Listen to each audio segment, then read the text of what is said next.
Hoje nós vamos falar um pouquinho sobre o Evangelho segundo o Espiritismo, né? O Evangelho, essas orientações maravilhosas que Jesus deixou para a gente, e o Evangelho segundo o Espiritismo, com aquelas explicações bacanas que fazem a gente entender, muitas vezes, o que a gente não entendia direito antes dessa chave do Espiritismo. Então, nós vamos ver lá no capítulo 18 do Evangelho segundo o Espiritismo, o item 13 ao 15, e lá a gente vai encontrar um texto de Mateus e outro texto de Marcos, que nós gostaríamos de pedir licença para vocês, para a gente ler esses dois trechos, para que nós possamos ver do que a gente está falando, né? Vamos começar devagar, porque é um texto que pode gerar uma certa confusão no entendimento, né? A gente precisa um pouquinho de atenção para que a gente não interprete isso de uma maneira errada.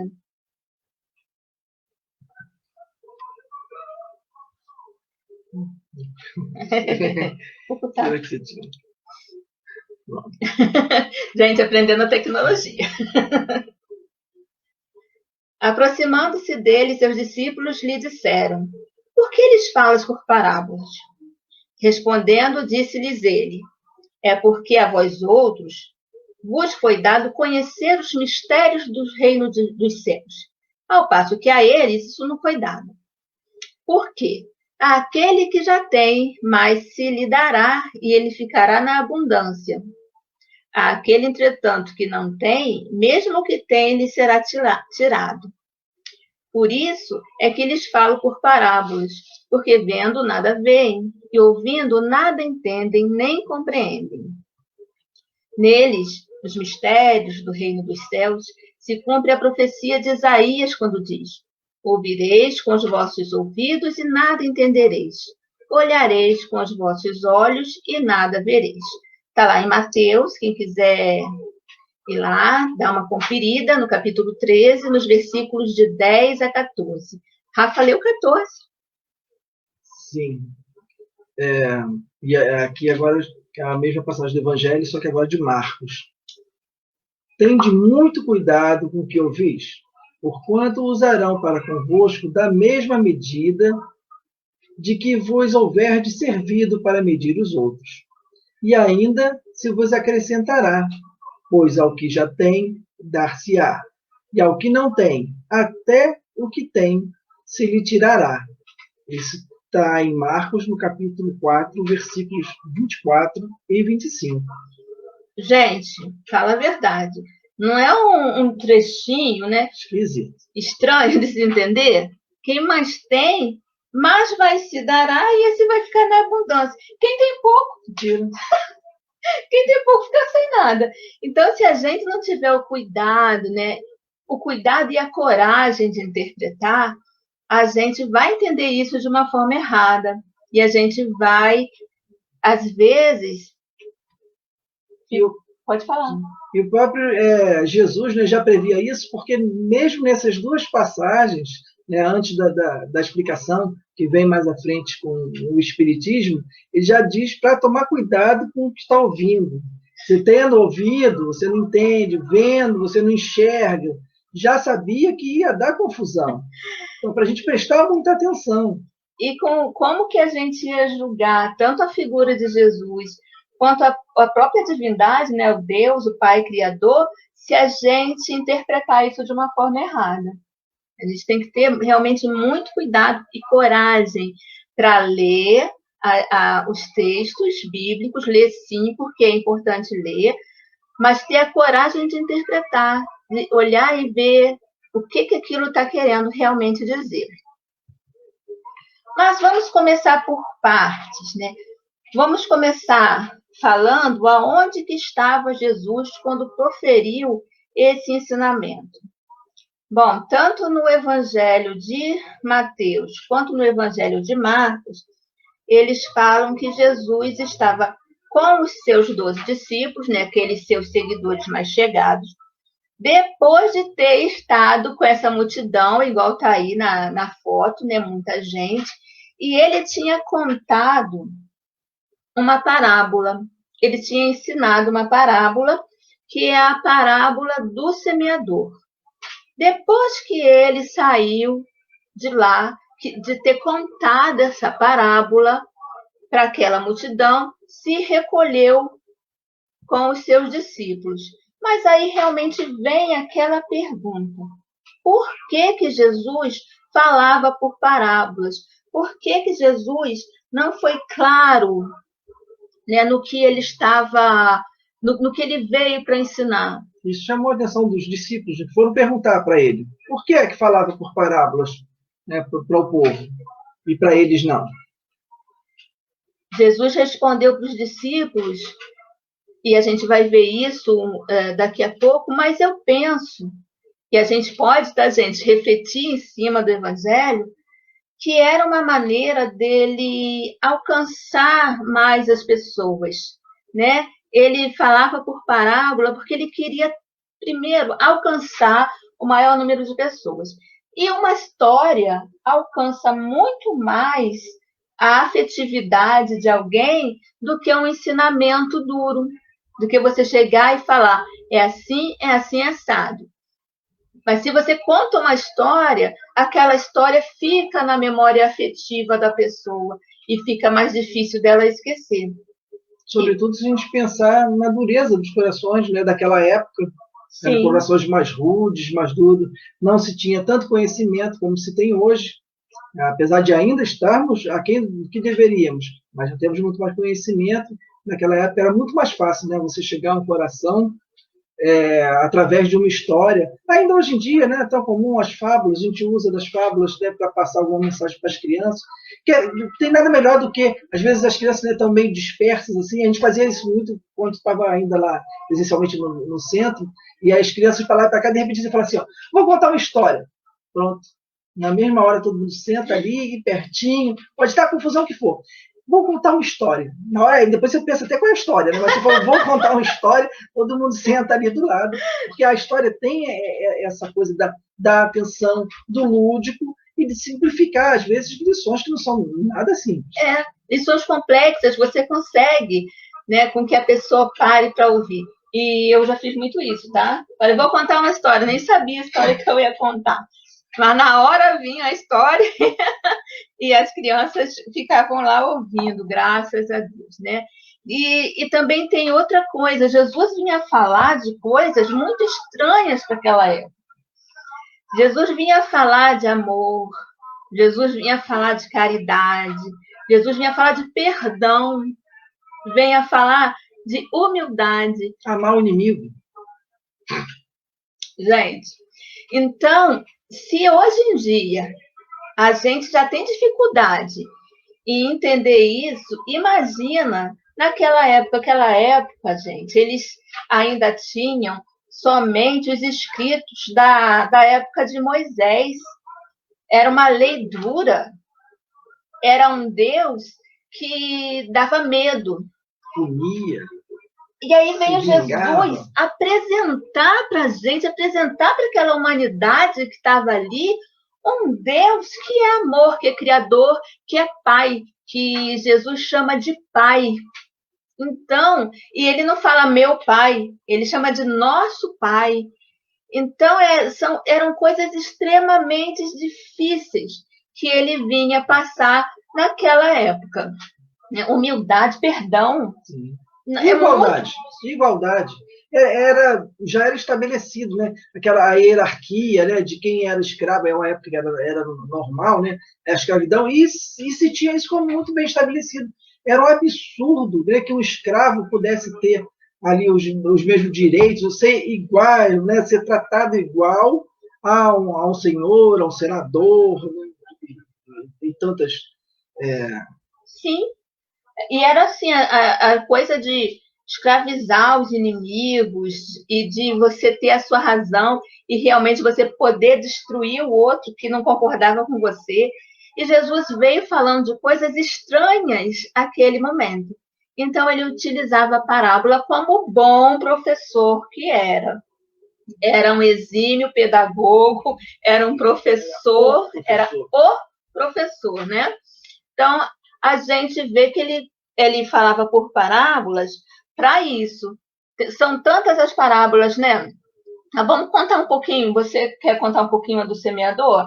Mas conta assim por alto. Eu lembro que ela começou, o semeador saiu a semear. Você fazia isso com as crianças, né? Sempre. O semeador saiu a semear. E a criança falava, claro que saiu a semear, era o semeador. E aí tem aquelas pedras que caem nos espinhos, as pedras que caem, as sementes que caem nos espinhos, as sementes que caem nas pedras, no solo fértil. Isso aí. Tinha aquelas que caem no solo que não afundava, o passarinho ia lá e pegava, aí a que caiu na pedra o sol queimava, e nos espinhos, os espinhos sufocava, e tinha as sementes que caíam na terra boa, e finalmente essas davam frutos. Então, após ele contar essa parábola para a grande multidão, ele foi com os discípulos e os discípulos perguntaram para ele. Lembrando que, assim, de semear, o pessoal não entendia. Era do cotidiano deles. Não estava contando uma história de uma coisa que eles nunca viram. Eles estavam falando de coisa do dia a dia. E isso, até hoje em dia, a pedagogia usa isso. Né? Você tem que falar com o seu educando com coisas do dia a dia dele, concretas para ele, que ele saiba do que se trata. Né? Até a alfabetização se faz com palavras que a criança conheça. Né? Não mais aquelas palavras de um bicho que nunca viu na vida. H de hipopótamo, R de rinoceronte. Então Jesus, sabedor disso, ou professor que era, sabia que isso ia ser fácil do povo entender, né? Como se dava o processo de semear, de germinar semente, por que as sementes não germinam em alguns lugares, por que fica mais bonito em outros. E depois, então, ele converte isso, né, no que seria o coração de cada um, né, o coração que recebe, e a semente, que seria a palavra, a própria palavra, o evangelho, a palavra dele próprio, caindo nos diferentes tipos de coração, sendo recebida de formas diferentes. Isso ele explicou depois que estava lá recolhido para os discípulos. Aí ele explica para os discípulos o que ele quis dizer com aquela parábola. E depois disso é que ele vai falar aquele texto estranho que a gente leu antes. E a gente tem que parar para pensar. É porque ele fala assim, o que a gente estranha. Porque aquele que já tem, mais se lhe dará e ele ficará em abundância. Então, a gente tem a primeira estranheza, e tem que ter, porque se não estranhar, é sinal que a gente não está absorvendo o texto, está só repetindo. Então, a estranheza é legal nessa hora. E ele vai... o Espiritismo vem ainda... Jesus explicou para os discípulos. E o Espiritismo vem explicando para a gente, nos dando a chave que abre essa porta, que é o Evangelho de Jesus. Né? E a gente pode, para a gente entender direito, a gente tem que fazer, a partir dessa questão, várias perguntinhas, né, que vão esclarecer muito o que esse texto quer dizer. Primeiro, quem é essa pessoa que tem mais? Quem deu isso para essa pessoa que tem mais? Por que ela tem mais? Por que ela tem mais? E porque se a gente não começar a se perguntar isso, a gente vai achar que Deus deu mais a essa pessoa. E depois que essa pessoa tinha mais, Deus foi lá e deu mais. Só que não é assim. Essa pessoa tinha mais porque ela se esforçou por ter mais. Ela trabalhou para ter mais. E aí a gente para pensar que é o reflexo do nosso materialismo quando a gente estranha muito isso. Porque a gente pensa logo em coisa material. Né? Seria como se eu tivesse R$1 milhão, viesse alguém e me desse mais R$1 milhão. Porque as coisas materiais que são coisas que a gente pode dar e pode ganhar das pessoas. Mas aqui, não. Aqui os talentos são outros. é conquista, é a lei do trabalho sendo colocada em ação, né, através do esforço, a lei do esforço. Você consegue, através do seu esforço, né, de se melhorar, de conhecer, né, de correr atrás, como se diz. E aí você consegue, então, um quinhão que te dá ali a condição de você conseguir absorver mais. Então, gente, isso que esse tem são valores espirituais. Ele tem mais valores espirituais. E por que ele, que já tem bastante, vai ganhar mais? Porque ele está mais preparado para ganhar mais. Por quê? Quem tem mais amor vai amar mais as pessoas.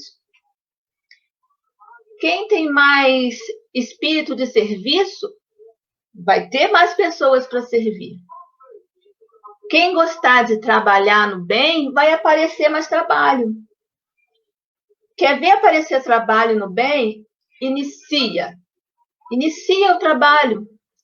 E o que acontece é que aparecem tanto mais trabalho quanto mais pessoas para trabalharem com você.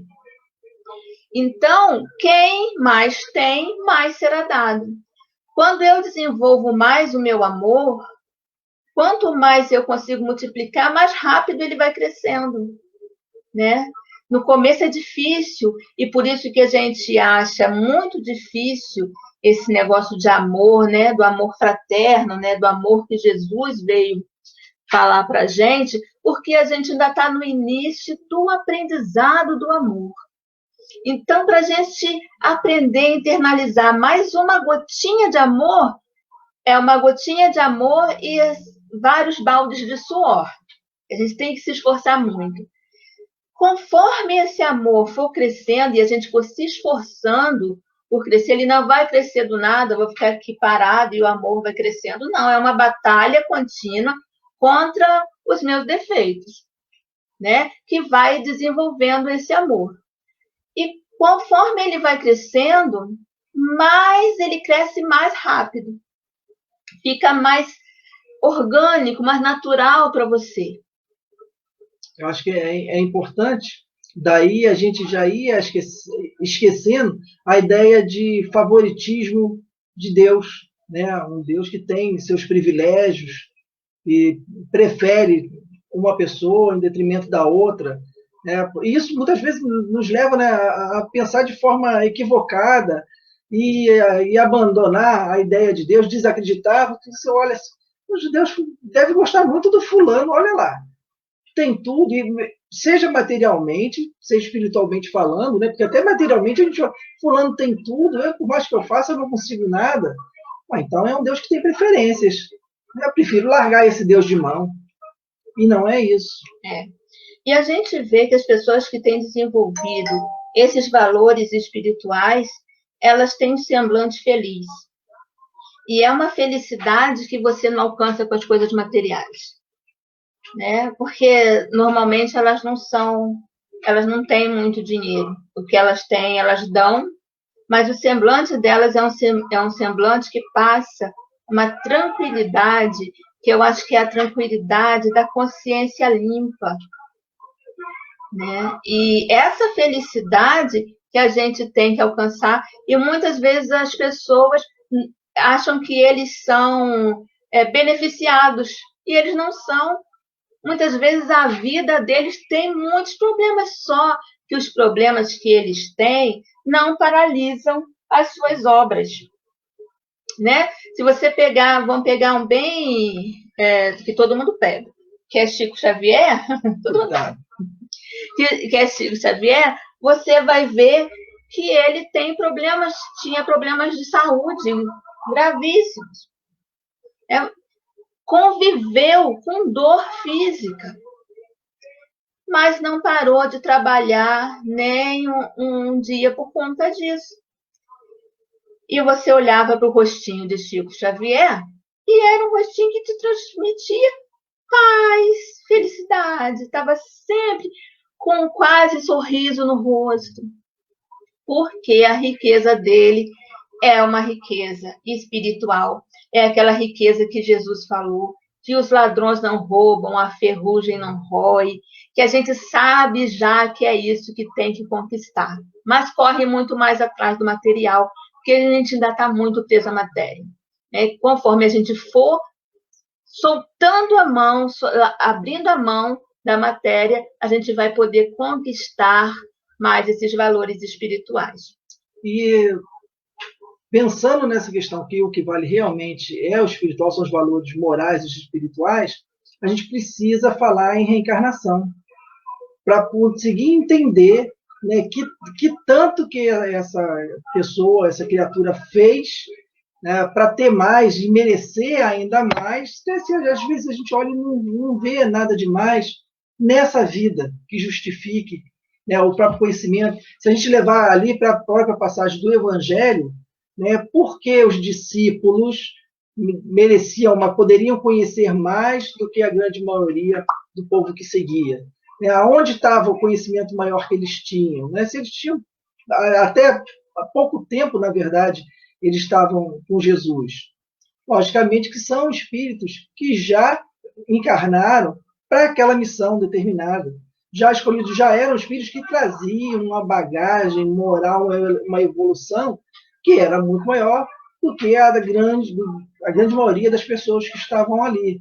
Então, por isso, eles tinham condição de que Jesus ensinasse de forma mais clara, mais profundamente a eles, porque sabia que eles já poderiam entender isso, enquanto que a maioria tinha que contar histórias mesmo, né, para aos poucos e começar a lavrar, vou usar as palavras, lavrar aquela terra, né, aquele solo duro, começar a maciar aos pouquinhos. Isso aí. E pensando assim, a gente pode também falar nesses grandes nomes da caridade, da fraternidade, que a gente não pode se comparar a eles. É só aquela obra grande que existe. Só vou fazer quando eu puder fazer uma obra grande. Não. Você vai fazer aquilo que você pode fazer agora. Nós temos que fazer aquilo que nós conseguimos fazer agora no lugar que estamos agora. Estamos em isolamento social. O que eu posso fazer de bom? Aonde eu estou? Quem eu posso alcançar? Porque nós não temos a estrutura psicológica, nós não temos a estrutura moral que esses grandes nomes da fraternidade têm. Então, se nós não temos, não vamos nos comparar a ele, vamos nos comparar àquela formiguinha, né, que a gente vê o dia inteiro correndo com pedacinhos de folha, né? Nós somos aquelas formiguinhas, né? Então vamos fazer o nosso trabalho bem feito. A Cecília fala aqui, Cecília Aparecida, que o evangelho dela foi exatamente esse hoje. Que coincidência, coincidência não existe, né, Cecília? Né? Um evangelho muito importante, muito bom. E agora, aquele entretanto que não tem, mesmo o que tem se lhe tirará. E a gente pode fazer as mesmas perguntas para a gente entender esse pedacinho desse texto, né? Quem é esse que não tem? Quem não lhe deu? O que não lhe deu? Quem tirou? Quem tirou? Por que tirou? Porque se ele não tem, lhe será tirado. Quem vai tirar? E aí a gente tem que ver de novo, voltar de novo a engrandecer essa doutrina, que é a doutrina espírita, que nos ajuda a enxergar a nossa responsabilidade na nossa vida. Porque eu mesma, né, somos nós que construímos para a gente, que nos damos, que desenvolvemos em nós ou não desenvolvemos. Escolhendo estagnar ou caminhar, escolhendo nos revoltar ou humildemente recomeçar. E se eu revoltar, se eu me achar um injustiçado, eu vou simplesmente paralisar. E aí eu vou continuar com pouco, porque eu não vou desenvolver aquilo que eu vim para desenvolver. Ou vou ficar no orgulho como eu disse antes, e só vou fazer se puder fazer uma obra grande que faça o meu nome como os grandes nomes da fraternidade do mundo. E aí me paraliso também, porque não vou... Obra certa pelo motivo errado. Justamente. E aí a gente vê que essa responsabilidade de ter ou não ter esses valores espirituais são nossas, né? O que tiraram? Não tiraram nada. Eu mesma que não consegui. E vou perder o quê? Eu vou perder oportunidades, porque eu vou estar paralisada, ou pelo orgulho, ou pelo vitimismo. Eu não posso me deixar paralisar, nem pelo orgulho, nem pelo vitimismo. Nós estamos na Terra no momento, todo mundo já sabe, quem não sabe, eu vou contar agora em primeira mão. Não precisa se alarmar, mas nós estamos em transição, né?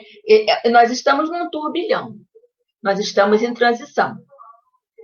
Essa transição vai nos levar a momentos mais felizes aqui na Terra. A gente está começando, por isso que ainda não está muito feliz. Está acontecendo muita coisa de arrepiar os nossos cabelos, e a gente está meio que... Tem gente querendo ficar apavorado, não fique, vai passar. Como dizem, acabamos de passar da meia-noite. Ainda está bem escuro ainda, mas estamos indo em direção ao dia claro. Bezerra de Menezes tem uma mensagem que fala para a gente, nós estamos em transição, já passamos da meia-noite, mas ainda está bem escuro. Até o amanhecer vai levar ainda um tempinho, mas vai amanhecer, gente. E aí, mais uma vez, a doutrina nos fala, nós vamos reencarnar, reencarnar, reencarnar, e nós vamos ver, se não nessa encarnação, em outra encarnação, nós vamos ver esse amanhecer. E esse amanhecer vai chegar mais rápido, quanto mais nós trabalharmos e construirmos esses valores espirituais. Por quê? A gente sabe que vai cada vez mais sendo dificultada a reencarnação no planeta Terra para esses espíritos que não vão à luta, que não vão trabalhar, que não pegam a coragem para trabalhar. E esses vão ter outras oportunidades, não oportunidades aqui na Terra, com aqueles que conseguiram progredir. Então, vai ser tirado o quê dele? Nada. Ele que vai se deslocar para um outro lugar, deixando aqui o quê? Deixando aqui toda uma tecnologia já trabalhada, deixando aqui toda uma sociedade organizada, não é? Estão tirando dele? Não é tirado dele, ele perde, né? Ele perde. O Espiritismo vem e explica isso com dois pontos que estão intimamente ligados, que é a lei de ação e reação e o livre-arbítrio. Nós fazemos as escolhas da nossa vida. E de acordo com a escolha que a gente faça, evidentemente, né, que a gente vai progredir um pouco mais ou a gente vai ficar marcando passo, né, no mesmo lugar. E cada coisa que a gente fizer tem essa reação que vai acontecer. Qualquer ato nosso tem uma reação que vem em sentido contrário. Ora, se a minha ação é para o bem, se ela é boa, se ela é no sentido de me esforçar realmente melhorar, logicamente que a reação é também boa. Se eu tomo uma atitude que vai contra as leis de Deus, né, que escape das leis naturais, das leis de Deus, claro que isso vai trazer um sofrimento. Como Jesus gostava de utilizar, né, as palavras que o povo conhecia, se você vai colher aquilo que você plantar, evidentemente. Se você vai plantar o bem, você vai colher o bem. Se você plantar sementes da preguiça, da inveja, é isso. Logicamente, você não vai ter uma boa colheita. Ele mesmo chega no Evangelho segundo o Espiritismo, a explicação vem nesse sentido. Como que você pode chegar para uma pessoa que ganhou uma herança, do pai ganhou uma terra produtiva de herança do pai, e aí ficou lá na preguiça, não plantou, deixou o mato crescer, e aí com isso, né, perdeu a colheita, não colheu nada, não separou semente. Você vai dizer que foi alguém tirou dele? O pai tirou aquilo dele? Não, foi o livre-arbítrio dele sendo mal utilizado, que fez com que ele próprio perdeu, sem culpa de ninguém além da dele. Então, esse é o que perdeu. Isso é quem tirou. Ele perdeu, ele tirou. por mal utilização, escolhas ruins. Porque a lei é de progresso. A lei, depois que a gente é criado por Deus, ganha essa dádiva maravilhosa da vida, gente. Valorizem muito cada encarnação. A lei é de progresso. Nós temos que progredir.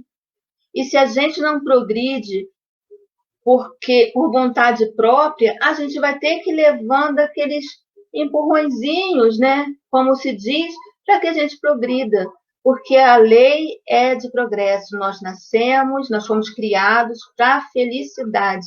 E não essa felicidade que a gente confunde com euforia que a gente tem na sociedade. Não é euforia, não é aquela euforia que você está feliz, amanhã você está triste. Não é esse tipo, né, de emoção. É uma emoção que quando você consegue alcançar esse sentimento, vai contigo para sempre, vai contigo eternamente. Porque nós somos seres imortais. Né? Encarnamos, desencarnamos, encarnamos, desencarnamos, sempre com a tendência a progredir. Agora eu vou passar um pouquinho, porque já me informaram que eu só tenho 5 minutinhos.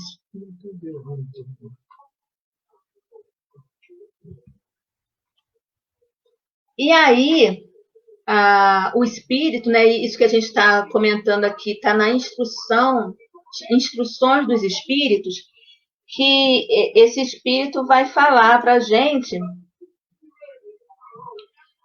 o seguinte: homens cegos e surdos, abri as vossas inteligências e os vossos corações.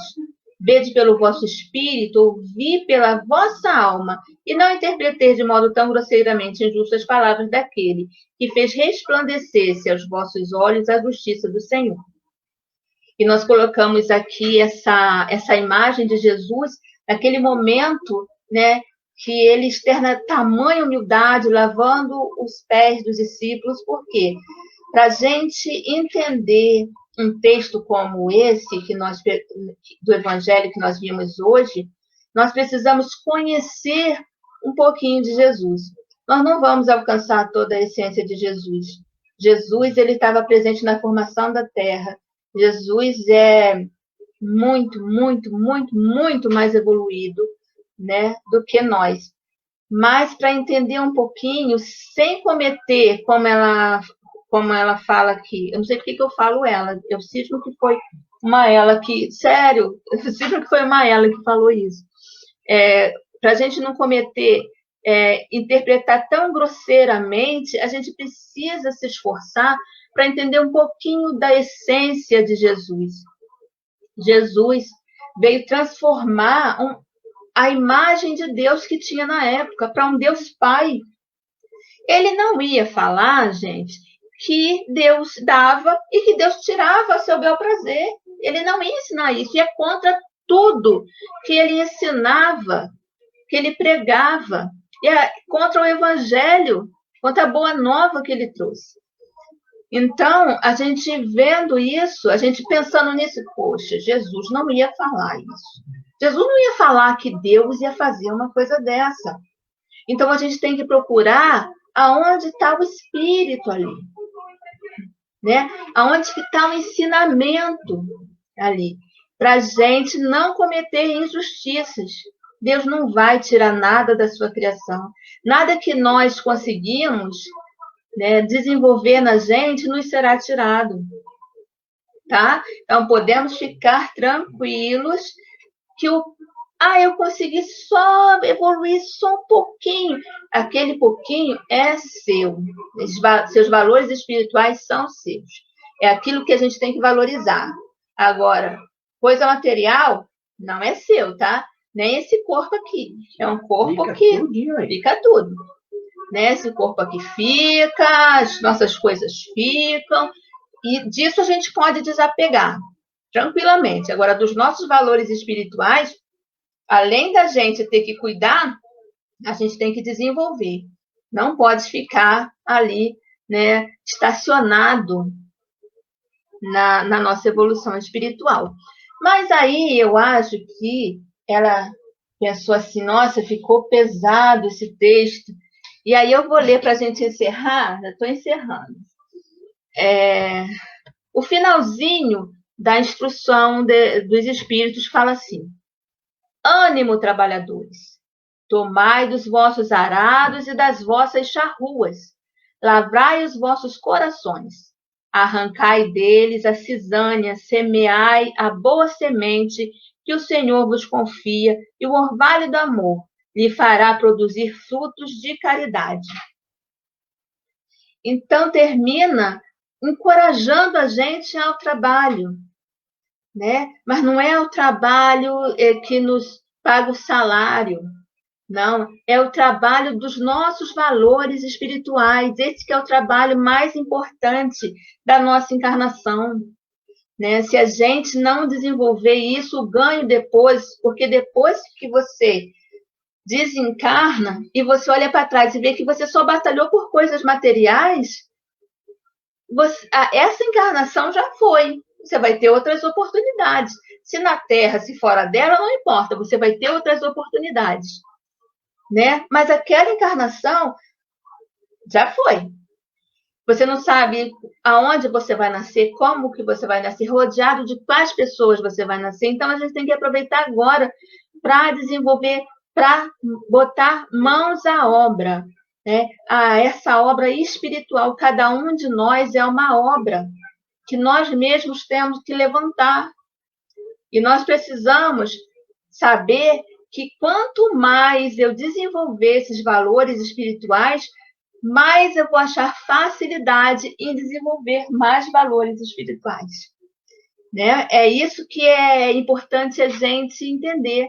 Quanto mais eu conseguir desenvolver, né, quanto mais eu batalhar para perdoar, mais fácil eu vou conseguir perdoar no futuro. Quanto mais eu conseguir ser indulgente com as pessoas, reparar menos nos defeitos das pessoas, mais eu vou reparar menos nos defeitos das pessoas. Quanto mais eu conseguir amar, mais eu vou amar.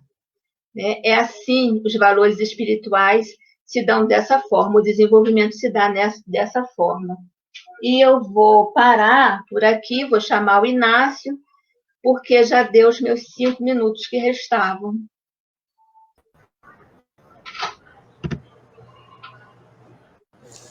Muito bem. Estamos de volta. A gente agradece as colocações, as informações, agradece a nossos irmãos Samara e Rafael, né, desejando muita paz, muita harmonia e muito trabalho. Né? Muito trabalho em nome de Jesus. Né? Isso é para todos nós.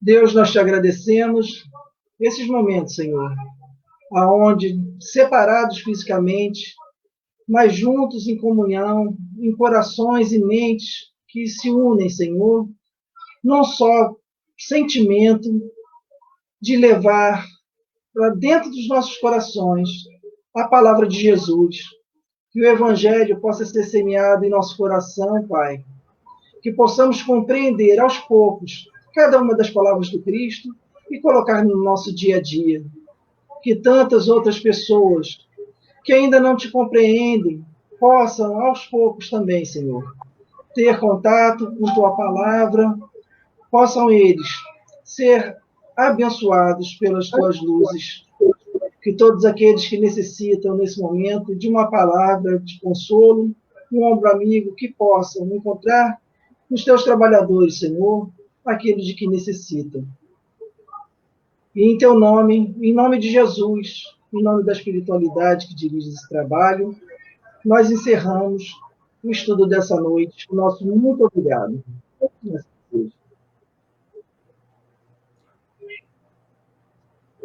Graças a Deus. Boa noite a todos. Boa noite, gente.